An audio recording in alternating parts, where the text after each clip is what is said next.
30, 32,000 people.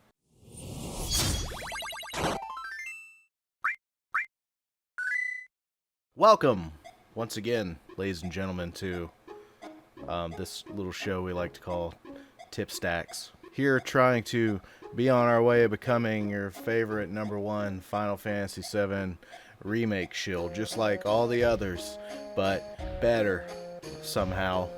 I'm here today to say, wow, holy fuck. I posted the lyric video for Hollow, and Jesus Christ. I really hate when people post things and they fucking humble brag and like put it up. It's like, oh my god, I never would have imagined that something like this would have happened. And it's like, fuck you. Yeah, you did. Why'd you put it up? But really, this is like completely taken off guard. I am so very fucking thankful that as I sit here right now, like over 30,000 people have watched this. And for a humble channel of modest bearings, that's pretty crazy. I only have one other video on my channel that has over 15,000 views, and it's like fucking 10 years old. Holy shit. Thanks. And I know a lot of people are going to say, well, you just posted that to capitalize on the hype right now, and it's just like, yeah, I can kind of see that, but the Shields do it all the time. I really do make fun of those guys a lot. Probably shouldn't call this Tapes and Sticks. Probably should call it Sticks and Stones. But no, this song actually has... It means a little bit something different to me. I have beaten the game now.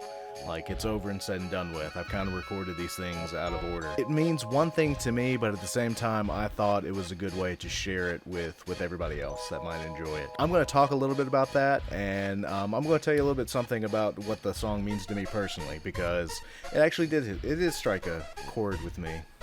A chord, musical chord. I know nothing about music. It's really crazy too with all the comments and everything that people have like posted, which by the way, don't spoil anything. It's really funny because when people ask me, like I know when it's going to be on Spotify, it's just like, I don't fucking know. And I've noticed that a lot with people in YouTube videos. Somebody posts something and all of a sudden you're immediately an expert, so I gotta ask this person a question.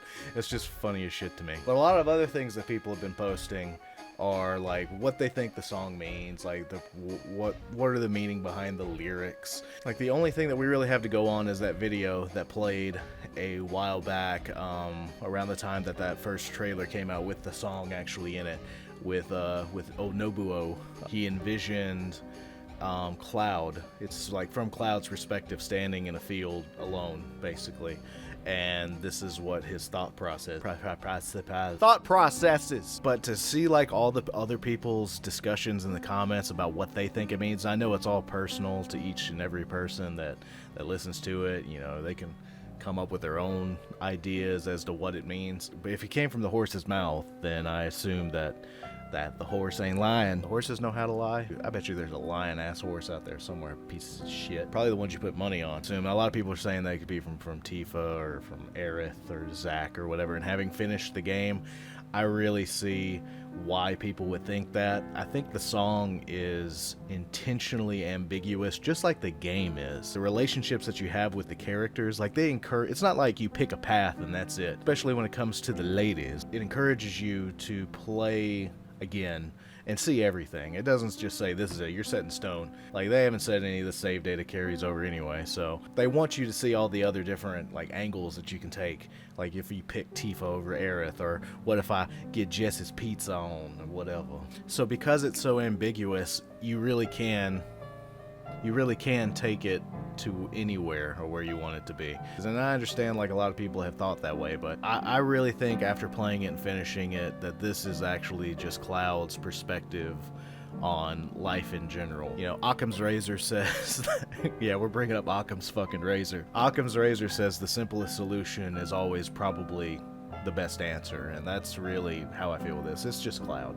There's no need to make it more complicated than it has to be. Like, this is just Cloud's perspective on really either of the two girls, but probably Aerith, because it does have a little bit of foreshadowing in it, but that's really just for the people that have played the game before, and they've harped so many times that this isn't just for them. I think the game itself really, if you know, it's very meta. Does anyone use meta anymore? It's more of like a love letter to the fans that have played it before, while simultaneously giving everybody else that hasn't a new experience. To that end, I think that this song really does mean something just to the nature of Cloud and what his thinking is, because after all, I said I wasn't going into spoilers. At the end of the game, a lot of people think things are about to get crazy. You know, nothing's really resolved. I mean, it's just, all right, let's go to calm. Let's go to calm, anything but. But the real reason that I wanted to post this is because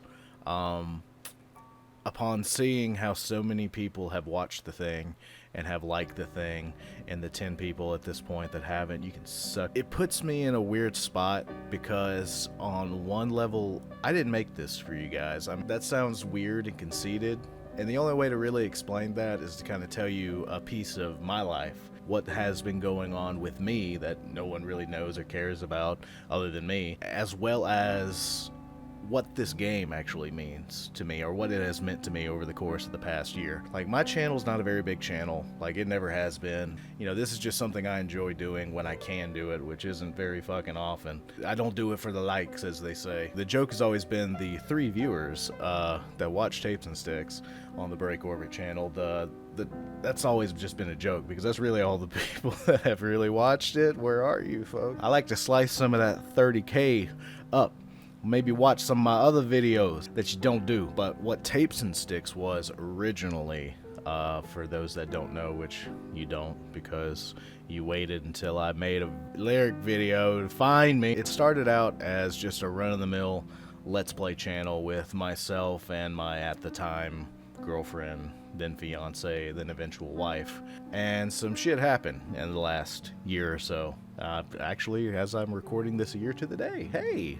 Some things you don't forget, especially the pain. But it was just a Let's Play channel. It was just something for us to do to have fun. And a lot of shit went down that has soured every bit of that. So a lot of those videos, in fact all of them, are unlisted on the channel now. I don't have the heart to delete them, because, you know, it wasn't just I put in a lot of work to do that when we did it. I don't want to leave them up because it's hard for me to watch and to think back on that time, because it didn't end very well, and in fact it ended rather awfully. To say that I lost everything would probably be an understatement. Like, I lost my relationship, I lost family, I lost the home that I was living in, I lost a lot of shit. That's only 4 things, but the 4 is D, all of the above. Like, I literally got, like, Thanos snapped out of existence, and that shit really fucking hurt. It was really hard, because one of the reasons why we started Tapes and Sticks was because, you know, I have a love for video games that stretches back 30-something odd fucking years, and I wanted to share that with someone that I cared about,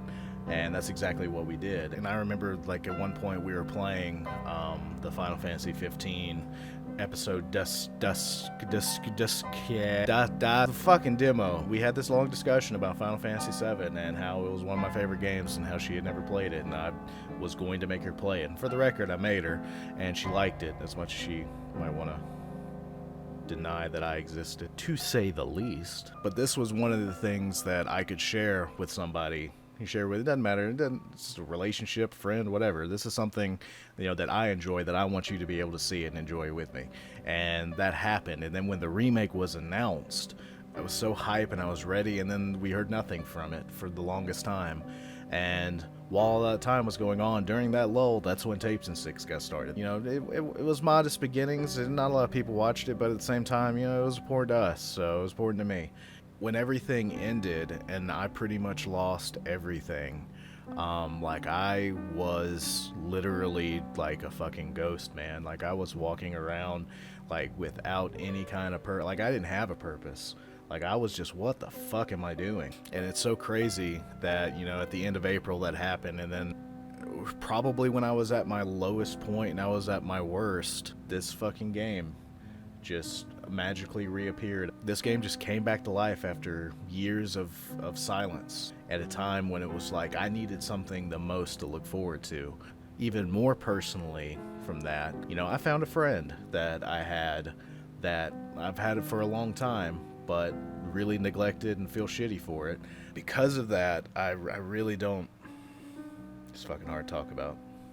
But that helped me come out of all this bullshit that I was going through. That really kind of laid the path for me to follow even when I didn't want to, and had to make the hard decisions that you have to make in situations like this that I didn't want to, like really basically told me to do it. And it's so crazy that this game, Final Fantasy game, we're talking about that, by the way, it came back right when I needed it. And a little bit later, when they released the trailer that had this song in it, it was like, it blew me away. And I mean, just the song itself, if you really listen to it, I mean, it's not the greatest song ever, but when it came out, like for that trailer, they didn't release the whole thing. They just released that video that had like them talking about it, and then they sang to like the end of the first chorus. Like just that alone was, it really hit me hard, because a lot of the things that were being said to me in the song, and a lot of the thoughts that they were trying to convey towards the game, it really struck a nerve with me, because of all the shit that I've been through in the last year. Like, I can't begin to tell you how crazy a feeling it was. It's very esoteric, I know that, but just to say that this song really spoke to me was like, holy shit. It's just like, this is how I've been feeling. The particular person that was helping me through all this shit, it really made me appreciate what that person had done for me even more. And then when the closer to the game came out, finally the full version of the song came out. Like, it takes a kind of a turn for the dark. Knowing the game, I get it. But at the same time, it can just as easily be, reflective upon, the friendships that this one that I'm holding on to. Like, it could be over in a second, then I won't know what to do. What do I do then? Like, you just have to keep on going. And, like, it really... Oh, shit. It really says a lot about the nature of people altogether. That's the reason why I made this, not just because he's fucking Japanese and you can't understand what he's saying half the time. Like, I made this video for that person, and I wanted them to know with that 100% clarity so they can overthink it as much as they want to. There's a whole community of people that have been waiting on this game for so long that I'm sure that I'm not the only one that felt this way. So not only was I wanting to make something special for my friend, I was also, why not share it with everybody else? And the response from that has been absolutely crazy. I'm so unbelievably humbled that like so many people have actually watched it and liked it, and it's just crazy to me that in such a short time so many people can come together for one thing. And that's when I realized that this song is more than just,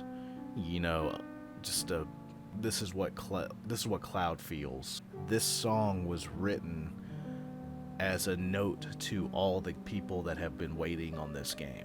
If you take the game out of it and you just have like the song itself with without any of the characters in it, like, this song is about us. You think back to the very first trailer for this game that came out, and it said something, I don't remember off the top of my head verbatim, but it said something to the effect of, this is going to be different, but you got to accept what's coming. Whatever happens, let's just be open-minded about it. They weren't talking about like the story of the game. They were talking to you, and they were telling us like, this shit's going to be different and you're just going to have to deal.